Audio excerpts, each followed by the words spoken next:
ही रुक गया और बोला, ये नहीं हो सकता, इट्स इम्पॉसिबल।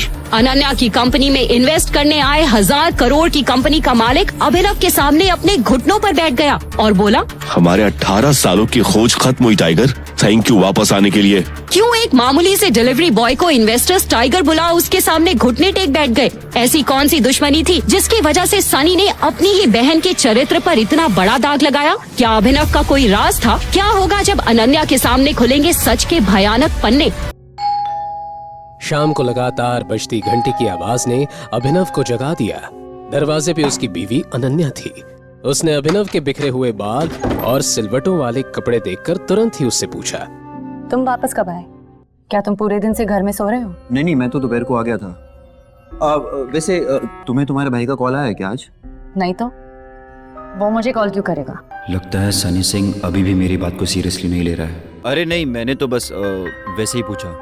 अपने भाई का नाम सुनकर अचानक से अनन्या को याद आया कि उसके भाई ने वीआर ग्रुप के साथ सिंह इंडस्ट्रीज के कॉर्पोरेशन का सारा मैटर चिराग के हाथ में दे दिया है। यही सोचकर अनन्या को अंदर ही अंदर बहुत गुस्सा आ रहा था, लेकिन उसे इस बारे में अब और नहीं सोचना था।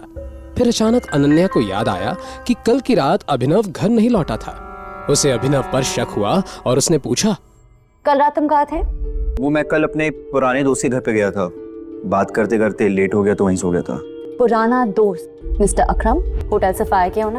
अनन्या अभिनव को घूरने लगी। उसे यकीन नहीं हो रहा था कि अपने फटीचर पति की दोस्ती शहर के सबसे बड़े बिजनेसमैन और माफिया किंग अकरम से भी है।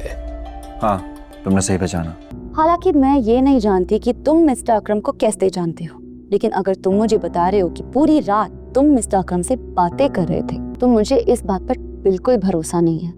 ये बोलने के बाद अनन्या ने टीवी का रिमोट उठाया और टीवी ऑन करते हुए बोली, वैसे मिस्टर अकरम किस टाइप के इंसान है? मतलब? क्या उनके पास इतना टाइम है कि पूरी रात तुम्हारे साथ बातें करें?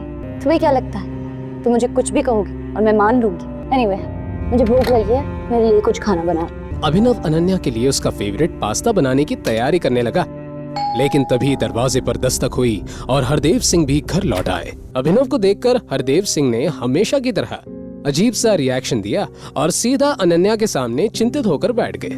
दादाजी क्या हुआ? आपका मूड किसने ऑफ कर दिया? अरे और कौन हो सकता है बेटा, वो एक ही तो है जिसने जिंदगी में कुछ नहीं सीखा है सिवाय बड़ों की डिसरिस्पेक्ट करने के। दादाजी आखिर बात क्या है? आप मुझे बताओ, मैं उसकी खटिया खड़ी कर दूंगी। खटिया खड़ी करने जैसी कोई बात नहीं। मैं तुम दोनों को लेकर ही परेशान हूँ। तुम दोनों का IVF प्रोसेस कई बार फेल हो चुका है। मुझे तो लगता है अभिनव में कोई जेनेटिक डिसऑर्डर है। एक तो अनाथ है, परिवार का आता पता नहीं, जरूर इसके जीन्स में कोई फॉल्ट होगा। ये बोलते हुए हरदेव का ध्यान किचन की तरफ गया और फिर वो अभिनव को सुनाई दे ऐसी आवाज में बोले, अरे मैं तो चाहता हूँ अभिनव एक बार अपना फिजिकल एग्जामिनेशन करवा ले।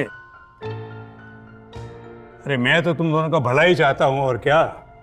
दादाजी आप इतनी स्वीट हो, पर क्या हम इस मैटर को थोड़ा साइड में रख सकते हैं अभी के लिए? वैसे ही मेरे सर पे काम का इतना लोड है। अभी मेरी कंपनी फाइनेंशियल क्राइसिस से बाहर निकली है। मुझे अभी कंपनी पे ध्यान देना है, ना कि बच्चे पे। बेटा तुम चाहती हो कि मैं इस बात को साइड में रख दूं? अरे 2 साल से ज्यादा हो गया तुम्हारी शादी को।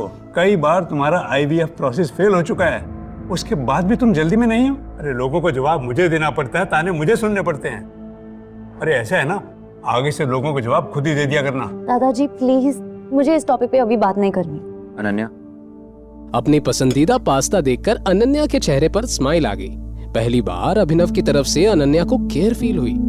हालांकि अभिनव तो ऐसा 2 साल से कर रहा था, पर अनन्या ने अभिनव को ध्यान से देखा ही कहाँ था। आज देखा तो पास्ता जैसी छोटी चीज भी उसे भा गई। आगे की कहानी जानने के लिए देखें अगला एपिसोड सिर्फ पॉकेट FM के YouTube चैनल पर, और द रिटर्न ऑफ टाइगर के सारे एपिसोड्स को सुनने के लिए डिस्क्रिप्शन में दी लिंक से डाउनलोड करें पॉकेट FM ऐप।